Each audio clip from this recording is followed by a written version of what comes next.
Morning students, आज हम लोग क्वेश्चन नंबर 86 करने जा रहे हैं। इसमें क्वेश्चन को हम जल्दी से देख लेते हैं। P, Q and R entered into partnership on 1st April 2015 to share profits and losses in the ratio of 12:8:5। यहाँ पे इनका प्रॉफिट शेयरिंग रेशियो दे रखा है 12:8:5। It was provided that in no case R share in profit be less than 30,000 per annum. यहाँ पे are को guarantee दी गई है कि उसका जो प्रॉफिट है वो 30,000 से लेस नहीं होगा। The profits and losses for the year ended 31st March were 2018 profit 1,20,000, 2019 profit 1,80,000 and 2020 loss rupees 1,20,000। यहाँ पे आप देखोगे बेटा कि यहाँ पे हमें 3 साल का प्रॉफिट दिया हुआ है 2018, 2019 और 2020। हमारा जो क्वेश्चन है that is pass the necessary journal entries in the books of the firm. यहाँ पे हमको जो है इसको जर्नलाइज करके दिखाना है कि अगर पार्टनर की गारंटी है और प्रॉफिट दे रखा है तब हम इसको कैसे जर्नलाइज करेंगे, लॉस दे रखा है तब हम इसको कैसे जर्नलाइज करेंगे। तो सबसे पहला काम हम क्या करेंगे, जो प्रॉफिट है 3 साल का उसको डिवाइड करेंगे। तो अब इसका आंसर देख लेते हैं। तो अब हम इसमें वर्किंग नोट करेंगे। पहले जब हम वर्किंग नोट कर रहे हैं तो ये मैंने यहाँ पे प्रॉफिट डिवाइड किया है, डिवाइड प्रॉफिट ऑफ ईयर 2018। हमारा क्वेश्चन में जो प्रॉफिट शेयरिंग रेशियो है दैट इज 12:8:5 ये हमको दिया हुआ है। तो हमने पी का प्रॉफिट निकाला है, प्रॉफिट 1,20,000 था, उसको डिवाइड कर दिया है क्यू एंड आर। तो ये हमारे प्रॉफिट के अमाउंट आ गए। इसी तरीके से मैंने 2019 का प्रॉफिट डिवाइड किया है। 2019 का जो प्रॉफिट था वो 1,80,000 था। तो 1,80,000 को जब हम डिवाइड करेंगे तो पी क्यू आर का प्रॉफिट आ जाएगा। हम एक चीज़ यहाँ पे ये देख लेंगे कि आर का प्रॉफिट कितना आ रहा है हर साल में, क्योंकि आर को गारंटी मिली है। आर को कितनी गारंटी मिली है, आर को गारंटी मिली है 30,000 की। तो 2018 में हम देखेंगे कि आर का जो प्रॉफिट आया था वो 24,000 था, लेकिन उसको जो गारंटी दी गई थी वो 30,000 की थी। यानी कि यहाँ पे जो है डेफिशिएंसी आएगी। कितनी डेफिशिएंसी आएगी, दैट इज 6,000। 2019 में जब हम नोटिस करेंगे तो पी का प्रॉफिट निकाला हमने, ये हमने क्यू का प्रॉफिट निकाला, ये हमने आर का प्रॉफिट निकाला।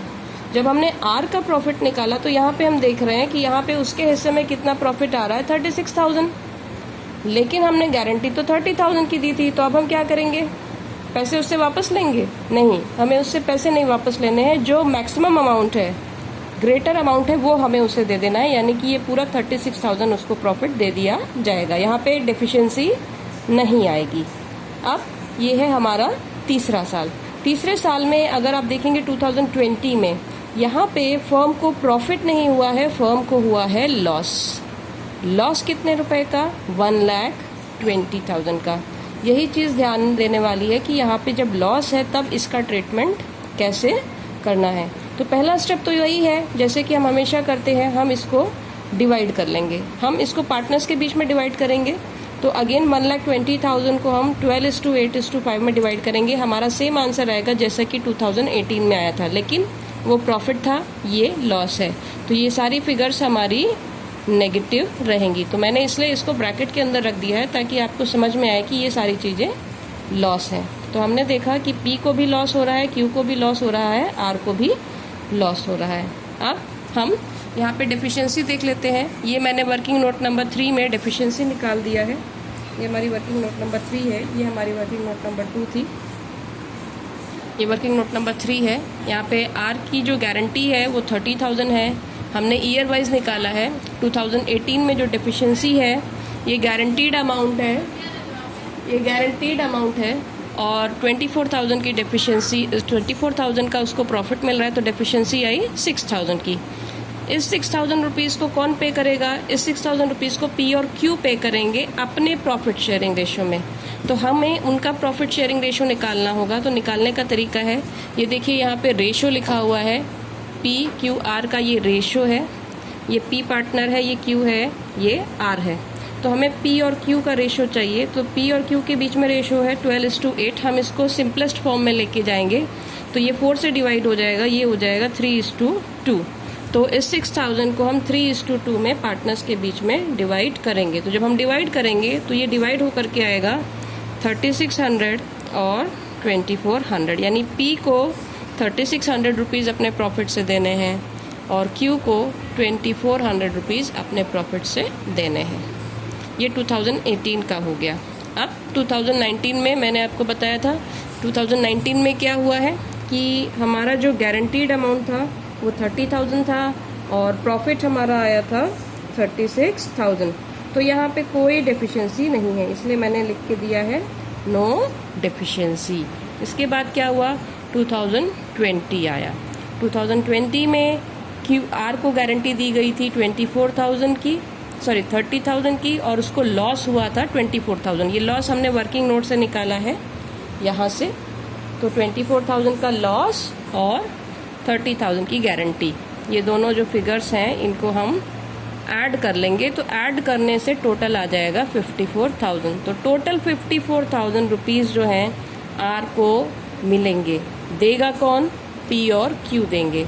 तो अगेन हमें इस 54,000 रुपीज़ को उनके प्रॉफिट शेयरिंग रेशो जो हमने अभी निकाला था 3:2 में डिवाइड कर लेना है। अब इसको हम जर्नलाइज करेंगे। तो जर्नलाइज करने के लिए हमें क्या करना है, ये हमने 2018 की जर्नल एंट्री पास की है, आप जर्नल का फॉर्मेट बना के पास करिएगा। 2018 में 31 मार्च को हम जर्नलाइज करने जा रहे हैं। तो पहली एंट्री प्रॉफिट ट्रांसफ़र करने की होगी। आपको याद होगा जब भी हम profit and loss appropriation account बनाते हैं, सबसे पहले क्रेडिट साइड में जा कर के हम प्रॉफिट को ट्रांसफ़र करते हैं। तो ये वही एंट्री है, profit and loss account debit to profit and loss appropriation account. 1,20,000 हमारा प्रॉफिट था, वो हमने ट्रांसफ़र किया। हमने नरेशन लिखा being net profit transfer to profit and loss appropriation account. ये सिंपल सी एंट्री है। अब नेक्स्ट स्टेप में हम इस प्रॉफिट को डिवाइड करेंगे।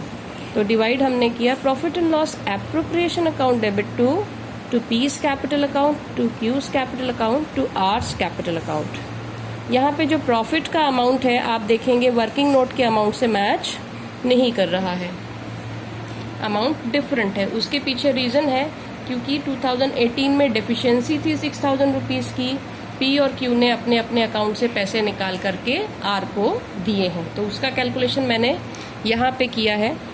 जो P का प्रॉफिट आया था वो था 57,600 रुपीज़, उसमें से 3,600 रुपीज़ उसने किसको दिए हैं, R को। तो वो उतना अमाउंट हमने लेस कर दिया, तो P के अकाउंट में सिर्फ 54,000 रुपीज़ आएगा। इसके बाद ये Q का प्रॉफिट आया था जब हमने डिवाइड किया था 38,400 रुपीज़, इसमें से 2,400 रुपीज़ Q को देने पड़ेंगे R को, तो वो हमने लेस किए हैं, तो उसके पास प्रॉफिट बचेगा सिर्फ 36,000 रुपीज़। उसके बाद बारी आई R की, जिसको गारंटी मिली थी, तो उसको तो पैसे मिले हैं, किससे मिले हैं, P से और Q से, तो उसके में हमने ये दोनों अमाउंट ऐड कर दिए हैं। 24,000 उसका प्रॉफिट था प्लस जो अमाउंट उसको 6,000 रुपीज़ मिले, तो उसके अकाउंट में आ गए 30,000 रुपीज़। तो इस तरीके से हम उसका अमाउंट लिखेंगे। ये हमारी एंट्री हो गई और ये इसका नरेशन हो गया। Being distribution of profit and R credited with his share of guaranteed profit, यानी कि प्रॉफिट को डिवाइड किया गया है और आर को जितनी गारंटी दी गई थी उतना पैसा उसके अकाउंट में ट्रांसफ़र हो गया है। ये जो दोनों एंट्रीज़ हैं ये 2018 की एंट्रीज़ हैं। अब ईयर आया 2019। 2019 में हम सेम एंट्री पास करेंगे प्रॉफिट को ट्रांसफ़र करने की। अगेन सेम एंट्री हो जाएगी, profit and loss appropriation account debit to profit and loss account debit to profit and loss appropriation account, और उसका अमाउंट चेंज हो जाएगा 1,80,000, क्योंकि 2019 में हमारा प्रॉफिट था 1,80,000। नेक्स्ट स्टेप में हम उसको डिवाइड कर देंगे। यहाँ पे जब आप डिवीजन की एंट्री देखोगे तो आप ये नोटिस करोगे कि यहाँ पे कोई कैलकुलेशन मैंने नहीं किया है। इसका रीज़न ये है कि जो वर्किंग नोट में प्रॉफिट आया था वही मैंने यहाँ पे ट्रांसफ़र किया है। इसका रीज़न ये है क्योंकि इसमें कोई डेफिशिएंसी नहीं थी। आर को जो प्रॉफिट है वो ज़्यादा ही मिल रहा है, जितनी गारंटी दी थी 30,000 उससे ज़्यादा प्रॉफिट उसको मिल रहा है। इसका भी हम नरेशन लिख देंगे। Then comes the last loss वाला ईयर। तो लॉस में हमें लॉस को डिवाइड करना है, तो लॉस को पहले ट्रांसफ़र किया जाएगा। तो ये हमने डिवाइड किया है, एंट्री हमारी रिवर्स हो जाएगी। P's capital account debit, Q's capital account debit to R's capital account debit to profit and loss account.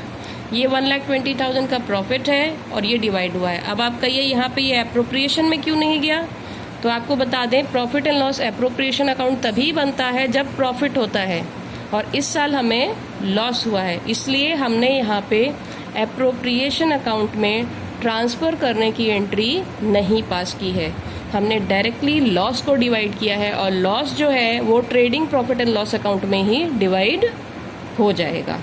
तो इसीलिए 1,20,000 का जो लॉस था वो हमने डिवाइड कर दिया। ये अमाउंट जो है तीनों मैंने ये वर्किंग नोट से लिए हैं। Now come the next entry. जो लास्ट एंट्री है उसमें डेफिशिएंसी का एडजस्टमेंट किया गया है।